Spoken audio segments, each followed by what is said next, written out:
to Good Morning Football. We are presented by the Home Depot. The divisional round is upon us. We call it the throwdown round here at the breakfast table. My name's Kay, Nate Burleson. We've got Kyle Brandt, Peter Schrager. Big show and some crazy guests today. Oh, yeah, it's going down. Listen, but here's the thing. We got a rematch on Sunday, and I'm going to do a little deeper dive into that Chiefs-Texans Week 6 game. And I'm going to show you how Houston pulled it off, but why the Chiefs can flip the script. Okay. And in this edition of a Burrow lesson. So get your pens and pads ready so I can teach you a little something. And last week he came on the show. That means he found his flow. So Vikings wide receiver Adam Thielen, he's going to come back on the show. Yeah, that's right. We get one of the best receivers in the game before one of the biggest matchups this weekend. He's going to talk about the 49ers, how he plans to double up after last week. And great minds think alike. Well, we'll see if mediocre minds do too. Say that about yourself. Come on now. It's a little self-deprecating. We're going to play around a playoff match game. All right, I'm in. Anytime we play a game here on the show, it gets a little crazy. The best part is in the morning meeting we said, we're playing this game, let's move on. So you guys have no idea what's coming. That's how I like it. We're good. Let's go. Let's go. See how it goes at GMFB. It's time for the lead block. It is time for the lead block. Yeah, taking a look at that divisional round schedule. The Texans and Chiefs do face off on Sunday. A Burleson on the rematch from the regular season coming up with Nate Burleson. But it's the only matchup this weekend, which is a rematch game from this season. We have reports from both sides. Let's start with Kim Jones and the Texans. Good morning, Kay. As the Houston Texans look ahead to Sunday's game against the Kansas City Chiefs, they would love to replicate a few things from their win over the Buffalo Bills last Saturday night. The biggest stars for the Texans, shown brightest. That includes, of course, Deshaun Watson, that ridiculous escape from the sack as he set up the game-winning field goal. And then there was J.J. Watt and his return from injury. He played 50 snaps, perhaps more than some of us expected. Bill O'Brien said, though, that Watt should be fine for any number of snaps on Sunday, but he's most concerned about having J.J. in critical moments and down the stretch of that game.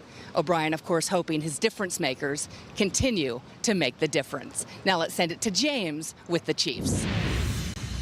Well, thanks, Kim. On Wednesday, Patrick Mahomes admitted that he was still angry about the overtime loss to the Patriots in the AFC Championship game for weeks until after the Super Bowl. But then he changed that to fuel on getting back to the playoffs this season. But also Andy Reid pointed out that the sophomore year is very, very tough on quarterbacks. Reid told me that defensive coordinators had the entire offseason to prepare for Patrick Mahomes, and he loved the way Mahomes performed. He said he didn't flinch through adversity, through his two injuries, through injuries on that side of the ball. He fought through all of it, and it shows a lot about his quarterback.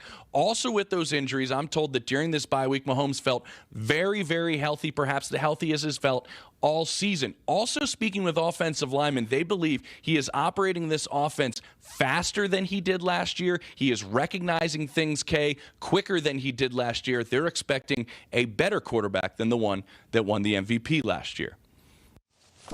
James, Kim, appreciate you both. Let's go back to that Week 6 matchup. The Texans beating the Chiefs 31-24. The Chiefs allowed a season-high 472 total yards in the loss. The Texans tripled the Chiefs' rushing yards. They ran the ball 41 times for $192 and 3 touchdowns. The Texans very much so played keep away in this one, possessing the ball for 40 minutes. Strakes, we spent a lot of time this morning, 5 a.m., the four of us talking about, well, let's really break down that first game. How will this divisional round matchup, the playoffs, be different than that Week 6 showdown? Different Chiefs team and identity. I want to talk about what the Chiefs were and what the Chiefs are. Forget the players for a second. What are they? Right now, they're not this high-flying 40 points a game. You're going to give up 38 points a game offense.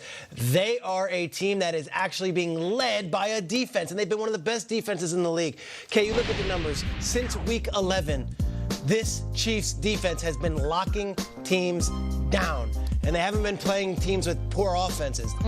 They have beaten up on good offenses, including the Patriots at home, including a Chargers team that likes to throw the ball all over the yard. I think the biggest difference between this Chiefs team then and now, Back then, they had come off a Colts loss. They were kind of still feeling themselves. We weren't sure who they were. Now we know who they are. And Steve Spagnuolo has this team being led by a defense. And, oh, yeah, they might have the hottest quarterback in the league, too. I think it's a different team, but also a different identity. This Chiefs defense, it's not the same one as last year. I just noticed on that list you had the Bills and the Ravens facing them. They still kept them to under about 15 points. You do have Deshaun Watson. The first time they played in Week 6, he did some damage with his legs. So them facing and holding off two quarterbacks that can be similarly mobile is a big deal for this Chiefs defense. I was checking out this game this morning. Entertaining as hell, and they did run all over him. But it's so different, Peter. This is like one of these bizarre sequels that has no attachment to the Weekend at Bernie's 2. You know, it's Weekend at Andy's this weekend, and it's mostly in favor of the Chiefs. Because you look at this game, and obviously J.J. Watt's a big deal for Houston. But Eric Fisher wasn't playing in that game. The entire pass rush, Chris Jones did not play. Frank Clark played hurt. Sammy Watkins didn't play. You know, we're talking about the Chiefs defense. That was back when we used to use them as a piñata and said Chiefs defense can't stop anybody. They'd given up 300-yard rushes in 5 games. They've now given up 2 in the last 12. I mean, they play defense now. And this Damian Williams thing, one of the things that jumped out of the box score in that game, Damian Williams had 1 carry for 6 yards. Have you seen what he's done over the past? Does that man look like a 1 carry for 6 yard type guy? He has nearly 303 touchdowns. Peter, you hit it. Identity, health, momentum, rest. This sequel is wild, and I think the plot is in favor of the guys with the arrowhead. Yeah, no doubt about it. This last game that we were looking at, Pat Mahomes was dealing with an ankle injury, and he was kind of hobbled too. But he still was out there making plays. I remember that first drive, and I'll talk about it in the burlesque. They go strike down the middle. Tyreek catches a big ball. They put up 97 yards on the first drive. Then after that, they really couldn't string together a game. On the flip side, Deshaun Watson, they were taking advantage of mistakes. They found rhythm in that offense, and he was healthy. He looked good, looked fast, looked strong. Their team looked good, looked fast, looked strong. Over the last few weeks, they've been wildly inconsistent. And I know it has to do with injuries as well. Deshaun Watson, a little bit hobbled going into the postseason. Will Fuller, who's dealing with a groin, but I do hear that he's going to play. The running backs, think about it. Deshaun Watson was hobbled late in the year. They lose their running back early in the year. J.J. Watt was going for the most part of the year.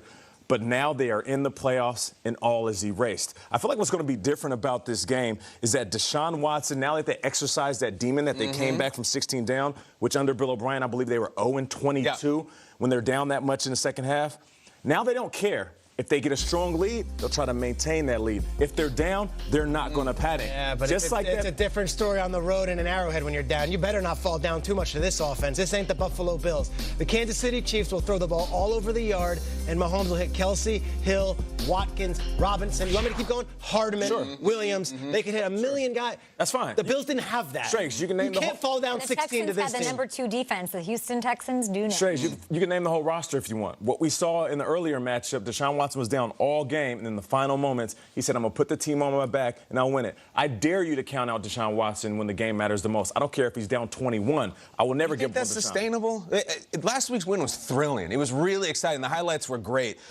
Down 16-0 and miracle spins and all that. Like, a lot of that win had to do with the Bills throwing up spaghetti, too. Like, I don't think the Chiefs are going for 4th and 27. I don't think Mahomes is going to lateral blindly to Sausage Sherman behind him. Like, I don't know, as cool as that win was for Houston, sustainability, I don't know. I think the Bills gave that one up. From my perspective, in the first half last week, he did not have it. He was almost not. He was like tight. He wasn't as loose. And then I looked back to when they did lose in the playoffs. When I did have confidence that he'd pull it out over the Colts. Also, similarly, that first half of the game didn't look quite like himself. And then he, turned it around and tried to let it go. I don't know. There's something about him starting to play loose from the beginning that's going to be crucial in a game that he's not going to be able to swim his way or throw his way out of. I don't think they can fall behind by that many points. I also think there's an interesting next level on this with the Honey Badger, who played for Houston, was with Romeo Crennel last year, and now he comes to Kansas City and can kind of use his entire knowledge base of what they do on defense and kind of inform his Chiefs defenders. This is what Deshaun Watson does well. This is what Hopkins does well. I've got the book on them. I'm going to help you learn.